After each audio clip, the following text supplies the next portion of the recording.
Hello hi ನಮಸ್ತೆ welcome back to my channel Twin next.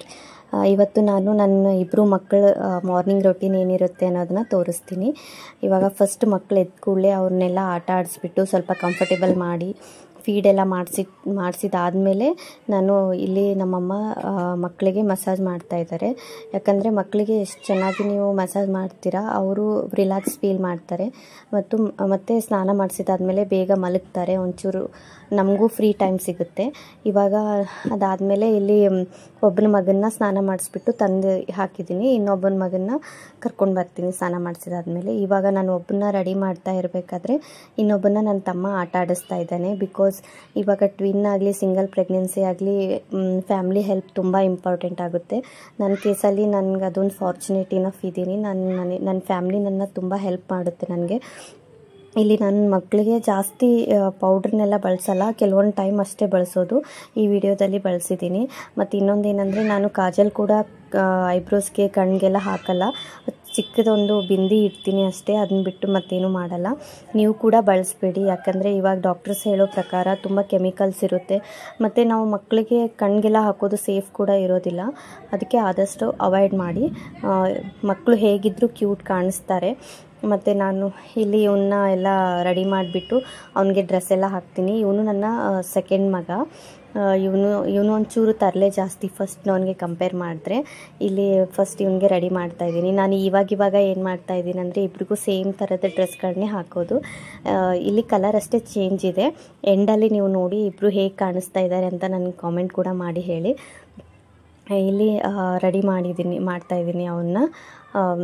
ಇದರಲ್ಲಿ ನಾನು ಒಂದು ಹೇಳಬೇಕಂದ್ರೆ, ಯಾವಾಗಲೂ ನ್ಯೂ ಮಾಮ್ಸ್ ಇದ್ದರೆ, ಅವರು ಹೊಸದಾಗಿ ಫಸ್ಟ್ ಟೈಮ್ ಪ್ರೆಗ್ನೆನ್ಸಿ ಇದ್ದರೆ ಪ್ಲೀಸ್ ಫ್ಯಾಮ್ಲಿ ತುಂಬ ಹೆಲ್ಪ್ ಮಾಡಿ. ಇದೊಂದು ನನ್ನ ರಿಕ್ವೆಸ್ಟ್. ಬಿಕಾಸ್ ಯಾಕಂದರೆ ಅವ್ರಿಗೇನು ಗೊತ್ತಿರಲ್ಲ. ಆ ಟೈಮಲ್ಲಿ ಫ್ಯಾಮ್ಲಿ ಹೇಗೆ ಸಪೋರ್ಟ್ ಮಾಡ್ತೀರಾ, ಹೆಲ್ಪ್ ಮಾಡ್ತೀರಾ, ಅದು ತುಂಬ ಅವ್ರಿಗೆ ಪಾಸಿಟಿವ್ ವೈಬ್ಸ್ ಕೊಡುತ್ತೆ ಅಂತ ಹೇಳ್ತೀನಿ. ನನಗೂ ಕೂಡ ನನ್ನ ಫ್ಯಾಮ್ಲಿ ತುಂಬಾ ಹೆಲ್ಪ್ ಮಾಡುತ್ತೆ. ಅದಕ್ಕೋಸ್ಕರ ನನ್ನ ಟ್ವಿನ್ ಪ್ರೆಗ್ನೆನ್ಸಿ ಇದ್ದರೂ ಕೂಡ ಕೆಲವೊಂದು ಸತಿ ನನಗೆ ಈಸಿ ಅನಿಸುತ್ತೆ. ಇಲ್ಲಾಂದರೆ ತುಂಬ ಕಷ್ಟ ಒಬ್ಬರೇ ಎಲ್ಲ ಹ್ಯಾಂಡಲ್ ಮಾಡೋದು. ಈ ಥರ ಮದರ್ಹುಡ್ ಅಂದರೆ ಎಲ್ಲನೂ ಕಲಿಸುತ್ತೆ ಅನಿಸುತ್ತೆ. ನನಗೂ ಈ ಫಸ್ಟ್ ಪ್ರೆಗ್ನೆನ್ಸಿಯಲ್ಲಿ ನಾನು ತುಂಬಾ ಕಲ್ತಿದ್ದೀನಿ. ಮಕ್ಕಳನ್ನ ಯಾವ ಥರ ಹ್ಯಾಂಡಲ್ ಮಾಡಬೇಕು, ಅವ್ರ ಟೈಮ್ಗೆ ಹೇಗೆ ಅಡ್ಜಸ್ಟ್ ಆಗಬೇಕು, ಅದೆಲ್ಲ ಕಲಿತ್ರೆ ನಮಗೂ ಕೂಡ ರಿಲ್ಯಾಕ್ಸ್ ಅನಿಸುತ್ತೆ. ಇವಾಗ ನೋಡಿ ಇವನ್ನೆಲ್ಲ ರೆಡಿ ಆಗಿಬಿಟ್ಟು ಯಾವ ಥರ ಎಂಜಾಯ್ ಮಾಡ್ತಾ ಇದ್ದಾನೆ. ನೀವು ಇನ್ನೊಂದು ನನ್ನ ಟಿಪ್ಸ್ ಏನಂದರೆ, ನೀವು ಮಕ್ಕಳನ್ನ ರೆಡಿ ಮಾಡೋದಾಗಲಿ ಊಟ ಮಾಡಿಸೋದಾಗಲಿ ಯಾವುದೇ ಅವ್ರ ಜೊತೆ ಕೆಲಸ ಮಾಡ್ತಿರ್ಬೇಕಾದ್ರೆ ಪ್ಲೀಸ್ ಅವ್ರ ಜೊತೆ ಇಂಟ್ರ್ಯಾಕ್ಟ್ ಮಾಡಿ. ಬಿಕಾಸ್ ಯಾಕಂದರೆ ನೀವು ಎಷ್ಟು ಇಂಟ್ರ್ಯಾಕ್ಟ್ ಮಾಡ್ತೀರಾ ನಿಮಗೂ ಈಸಿ ಅನಿಸುತ್ತೆ ಮತ್ತು ಮಕ್ಕಳು ಎಂಜಾಯ್ ಮಾಡ್ತಾರೆ. ಇಲ್ಲಿ ನಾನು ಅದನ್ನೇ ಮಾಡ್ತಾ ಇರೋದು. ನನ್ನ ಮಗನಿಗೆ ಏನೇನೋ ಹೇಳಿ ಅವನಿಗೆ ನಗಿಸ್ತಾ ಇದ್ದೀನಿ. ಹಾಗೆ ನಾನು ಕಾಮಿಡಿ ಮಾಡ್ತಾ ನನ್ನ ಎಲ್ಲ ಕೆಲಸಗಳನ್ನೂ ಮಾಡ್ಕೊಳ್ತಾ ಇದ್ದೀನಿ. ಅದಕ್ಕೋಸ್ಕರ ಮಕ್ಕಳು ಅಳ್ತಾ ಇಲ್ಲ, ಅವರು ಚೆನ್ನಾಗಿ ಎಂಜಾಯ್ ಮಾಡ್ತಾ ಇದ್ದಾರೆ. ಇದರಲ್ಲಿ ನೀವು ನೋಡ್ಬೋದು, ನನ್ನ ಫಸ್ಟ್ ಮಗ ನಾನು ರೆಡಿ ಮಾಡಿದವನು ಆಟ ಆಡ್ತಾ ಇದ್ದಾನೆ. ಸೆಕೆಂಡ್ ಅವನಿಗೆ ಇವಾಗ ರೆಡಿ ಮಾಡ್ತಾಯಿದ್ದೀನಿ. ಸೇಮ್ ಅದೇ ಥರ ರೆಡಿ ಮಾಡೋದು. ಇವನಿಗೂ ಏನಿಲ್ಲ, ಸ್ವಲ್ಪ ಕಾಡಿಗೆ ಹಚ್ಬಿಡೋದು ಅಷ್ಟೇ, ಅದು ಬಿಟ್ಟರೆ ಮತ್ತೇನೂ ಇಲ್ಲ. ಇವಾಗ ಇನ್ನೊಂದೇನೆಂದರೆ, ಮಕ್ಕಳಿಗೆ ಯಾವಾಗೂ ಫಸ್ಟ್ ಕಂಫರ್ಟ್ ಏನಂದರೆ ತಾಯಿನೇ ಕಂಫರ್ಟ್ ಇರೋದು. ಅದಕ್ಕೋಸ್ಕರ ನೀವು ಎಷ್ಟಾಗುತ್ತೆ ಅಷ್ಟು ಮಕ್ಕಳ ಜೊತೆ ಟೈಮ್ ಸ್ಪೆಂಡ್ ಮಾಡಿ. ನಿಮಗೂ ಚೆನ್ನಾಗಿ ಅನಿಸುತ್ತೆ, ಅವರು ಕೂಡ ಎಂಜಾಯ್ ಮಾಡ್ತಾರೆ. ಇಲ್ಲಿ ನೋಡಿ ಅವರು ಯಾವ ಥರ ಬಿಹೇವ್ ಮಾಡ್ತಾ ಇದ್ದಾರೆ ಅಂತ ನನಗೆ ಅದು ನೋಡೋದಕ್ಕೆ ಒಂಥರ ಕ್ಯೂಟ್ ಅನಿಸುತ್ತೆ. ಇವಾಗ ನಾನು ಈ ವಿಡಿಯೋ ರೆಕಾರ್ಡ್ ಮಾಡಿದ್ಮೇಲೆ ನನಗೂ ಆ ಮಕ್ಕಳ ಬಿಹೇವಿಯರ್ ನೋಡಿ ನನಗೂ ನಗು ಬರ್ತಾ ಇದೆ. ಅದಾದಮೇಲೆ ಈಸಿ ಆಗಬೇಕಂದ್ರೆ ಯಾವ್ಯಾವ ಕೆಲಸ ಮಾಡ್ತೀರಾ ಆಗಲೇ ಎಲ್ಲ ಏನೇನು ಸಾಮಾನುಗಳನ್ನ ಸ್ಪ್ರೆಡ್ ಮಾಡಿರ್ತೀರ ಎಲ್ಲನೂ ತೆಗೆದಿಟ್ಬಿಡಿ. ಸೊ ದಟ್ ನಿಮ್ಗೆ ಈಸಿ ಆಗುತ್ತೆ ಕೆಲಸ ಮಾಡೋದು. ಇವಾಗ ಇವನಿಗೂ ಎಲ್ಲ ಡ್ರೆಸ್ಸಸ್ಗಳನ್ನ ಹಾಕ್ತಾಯಿದ್ದೀನಿ. ಹಾಕಿ ರೆಡಿ ಮಾಡಿಬಿಟ್ಟು ಆಮೇಲೆ ನಾನು ಉಳಿದ ಕೆಲಸನೆಲ್ಲ ಮಾಡ್ಕೊಳ್ಳೋದು. ನೋಡಿ ಇದು ನೋಡಿ ನಿಮಗೂ ಎಂಜಾಯ್ ಅನಿಸಿದರೆ ಒಂದು ಲೈಕ್ ಸಬ್ಸ್ಕ್ರೈಬ್ ಮಾಡೋದನ್ನು ಮರಿಬೇಡಿ. ಮತ್ತು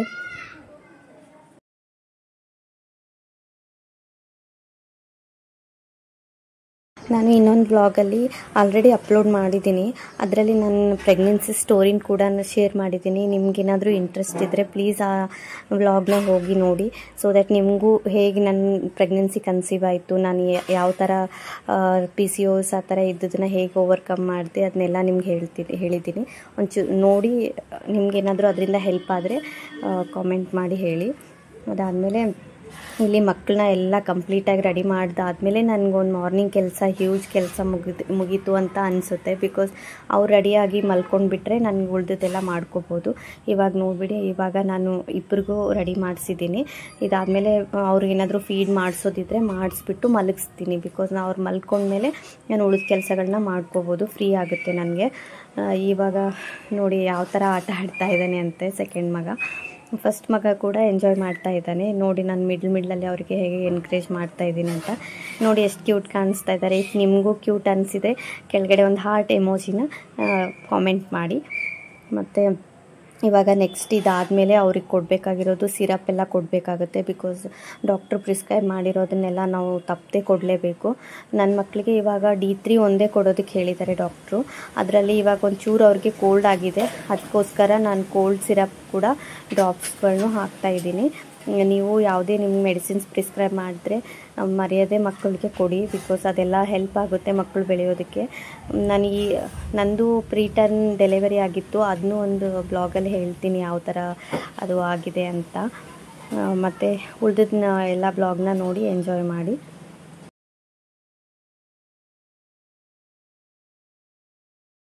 ಇಬ್ಬರು ಅಣ್ಣ ತಮ್ಮ ಎಲ್ಲ ರೆಡಿ ಆಗಿಬಿಟ್ಟು ಮಾತಾಡ್ಕೊಳ್ತಾ ಇದ್ದಾರೆ. ಇವಾಗ ನಾನು ನೆಕ್ಸ್ಟು ಈಗ ನಮ್ಮ ಕಡೆ ಉತ್ತರ ಕರ್ನಾಟಕದಲ್ಲಿ ಸೀರೆಯಿಂದ ಈ ಥರ ತೊಟ್ಲು ಕಟ್ತಾರೆ. ಇದನ್ನು ನಾವು ಜೋಳಿಗೆ ಅಂತ ಕರಿತೀವಿ. ನಿಮ್ಮ ಕಡೆ ಏನಂತೀರಾ, ನೀವು ಯಾವ ಥರ ನಿಮ್ಮ ಕಡೆ ಇದೆ ಟ್ರೆಡಿಷನ್ಸ್ ಅದನ್ನು ಕೂಡ ಹೇಳಿ. ಇವಾಗ ಮಕ್ಕಳು ಅದರಲ್ಲಿ ಹಾಕಿದ್ರೆ ಒಂಥರ ಕಂಫರ್ಟ್ ಫೀಲ್ ಮಾಡ್ತಾರೆ. ಇವಾಗ ಇದರಲ್ಲೇ ನಾನು ಚೂರು ಟೈಮ್ ಸಿಕ್ಕಾಗ ಟೀ ಬ್ರೇಕ್ ಅಂತ ನಾನು ಕೂತ್ಕೊಂಡು ಒಂದು 5 ಮಿನಿಟ್ಸ್ ರಿಲ್ಯಾಕ್ಸ್ ಆಗಿ ಟೀನ ಕುಡಿತೀನಿ. ಸೊ ದ್ಯಾಟ್ ನನಗೂ ಒಂಥರ ಸ್ವಲ್ಪ ರಿಲ್ಯಾಕ್ಸ್ ಆಗುತ್ತೆ ಮೈಂಡು. ಅದಾದಮೇಲೆ ನೋಡಿ ಇಲ್ಲಿ ಮಗು ಯಾವ ಥರ ಮಲಗಿದೆ, ಎಷ್ಟು ಕ್ಯೂಟ್ ಅನಿಸುತ್ತೆ. ಅದರಲ್ಲಿ ಕಂಫರ್ಟ್ ಇರುತ್ತೆ ಆ ಜೋಳಿಗೆಯಲ್ಲಿ ಮಲ್ಕೊಳ್ಳೋದು. ಇನ್ನೊಂದು ಮಗನ್ನ ಇಲ್ಲಿ ಮಲಗಿಸಿದ್ದೀನಿ. ಇದಾದಮೇಲೆ ಇವಾಗ ನಂದಿಬ್ಬರು ಮಕ್ಕಳು ಮಲ್ಕೊಂಡಿದ್ದಾರೆ. ಇವಾಗ ನಾನು ನೆಕ್ಸ್ಟ್ ಏನು ಉಳಿದಿದೆ ಎಲ್ಲ ಕೆಲಸಗಳನ್ನ ಫಿನಿಷ್ ಮಾಡ್ಕೋಬೇಕು. ಯಾಕಂದರೆ ಟೈಮ್ ಇರಲ್ಲ, ತುಂಬ ಶಾರ್ಟ್ ಪೀರಿಯಡಲ್ಲಿದೆ. ಇವಾಗ ನನ್ನ ಮಗನ್ನ ನನ್ನ ತೊಟ್ಲಲ್ಲಿ ಹಾಕಿಬಿಟ್ಟು ಉಳಿದೆಲ್ಲ ಕೆಲಸಗಳನ್ನು ಮಾಡಿಕೊಂಡು ಮನೇನ ಕ್ಲೀನ್ ಮಾಡ್ತೀನಿ. ಅದಾದಮೇಲೆ ಫೈನಲ್ ಹೇಗೆ ಕ್ಲೀನ್ ಮಾಡಿದ್ದೀನಿ ಅಂತ ತೋರಿಸ್ತಾ ಇದ್ದೀನಿ ನೋಡಿ. ಈ ಥರ ಎಲ್ಲ ಕ್ಲೀನ್ ಮಾಡ್ಕೊಂಡ್ಬಿಟ್ಟಿದ್ದೀನಿ. ಇವಾಗ ಮಗ ಎದ್ಬಿಟ್ಟ, ಬರೀ ಕ್ಲೀನ್ ಮಾಡೋದಷ್ಟೇ ಆಯಿತು. ಆದಷ್ಟು ನನಗೆ ಇಷ್ಟ ಆಗುತ್ತೆ ಅಷ್ಟೊಂದು ಕ್ಲೀನ್ ಮಾಡಿದ್ವಿ. ಆಗಿದೆ, ಆಲ್ಮೋಸ್ಟ್ ಎಲ್ಲನೇ ಕ್ಲೀನ್ ಆಗಿದೆ. ಇನ್ನು ಹೊರಗಡೆ ಒಂಚೂರು ಗುಡಿಸ್ಕೋಬೇಕು. ಅದೆಲ್ಲ ಅದಾದಮೇಲೆ ಮಾಡೋದಕ್ಕಾಗುತ್ತೆ, ಇವಾಗಂತೂ ಮಾಡೋಕ್ಕಾಗಲ್ಲ. ಇಲ್ಲಿ ನಮ್ಮ ನಾಯಿ ಕೂಡ ಇದೆ ನೋಡಿ. ಈ ಕಡೆ ಅಂತೂ ಆಲ್ಮೋಸ್ಟ್ ಆಗೋಗಿದೆ, ಎಲ್ಲ ಕ್ಲೀನ್ ಆಗಿದೆ.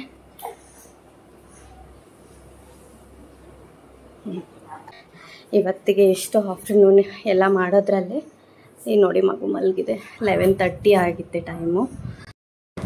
ಇವಾಗ ಇಷ್ಟೆಲ್ಲ ಕೆಲಸ ಆಯಿತು ನೋಡಿ.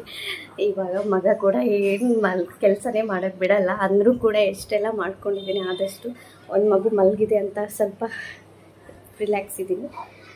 ಇವತ್ತಿಗೆ ಈ ವಿಡಿಯೋನ ಇಲ್ಲೇ ಎಂಡ್ ಮಾಡ್ತೀನಿ. ಬಿಕಾಸ್ ತುಂಬ ಆಯಿತು. ಇನ್ನು ನನಗೆ ಈ ವಿಡಿಯೋ ಕಂಟಿನ್ಯೂ ಮಾಡ್ತಾ ಮಕ್ಕಳು ನೋಡ್ಕೊಳ್ಳೋದಾಗಲ್ಲ, ಅದಕ್ಕೋಸ್ಕರ. ಮತ್ತು ನೆಕ್ಸ್ಟ್ ವಿಡಿಯೋಲ್ಲಿ ಸಿಗೋಣ. ನಿಮ್ಗೇನಾದರೂ ಮತ್ತೆ ನನ್ನ ಡೈಲಿ ರುಟೀನು ಮತ್ತು ನಿಮ್ಗೇನಾದರೂ ನನ್ನ ಪ್ರೆಗ್ನೆನ್ಸಿ ರಿಲೇಟೆಡ್ ಏನಾದರೂ ತಿಳ್ಕೊಬೇಕಾಗಿದ್ದರೆ ಕಾಮೆಂಟ್ ಮಾಡಿ. ನಾನು ಅದನ್ನು ವಿಡಿಯೋ ಮಾಡೋದಕ್ಕೆ ಟ್ರೈ ಮಾಡ್ತೀನಿ. ಐ ಹೋಪ್ ನಿಮ್ಗೆ ಈ ವಿಡಿಯೋ ಇಷ್ಟ ಆಯಿತು ಅನ್ಕೋತೀನಿ. Thank you. Stay tune to my channel. ಮತ್ತು ಸಬ್ಸ್ಕ್ರೈಬ್ ಮಾಡೋದನ್ನ ಮರಿಬೇಡಿ. ನನ್ನ ಫಸ್ಟ್ ವ್ಲಾಗ್ ಆಗಿರುತ್ತೆ, ಮೇ ಬಿ ಚೆನ್ನಾಗಿ ಮಾಡಿರಲಿಕ್ಕಿಲ್ಲ. ಅದನ್ನ ಆದರೂ ಕೂಡ ಲೈಕ್ ಮಾಡಿ, ಸಬ್ಸ್ಕ್ರೈಬ್ ಮಾಡಿ, ಮತ್ತು ಇದೇ ಥರ ಸಪೋರ್ಟ್ ಮಾಡಿ. ಬಿಕಾಸ್ ನಾನು ಇವಾಗ ಇದೊಂದೇ ಮಾಡ್ತಾ ಇರೋದು ಇವಾಗ, ಅದಕ್ಕೋಸ್ಕರ ಪ್ಲೀಸ್ ಸಪೋರ್ಟ್ ಮಾಡಿ. ನನ್ನ ಮಗನ ಬಾಯಿ ಹೇಳ್ತಾನೆ ನೋಡಿ. ಚೊಟ್ಟು ಬಾಯ್ ಹೇಳಪ್ಪ, ಬಾಯ್ ಹೇಳು ಅಮ್ಮ ಅಮ್ಮ. ಹಂಗ ನೋಡಿ. Bye. Thank you guys for watching my channel video. Thank you. Bye ಹೇಳು ಪುಟ್ಟ, ಬಾಯ್ ಹೇಳು, ಬಾಯ್.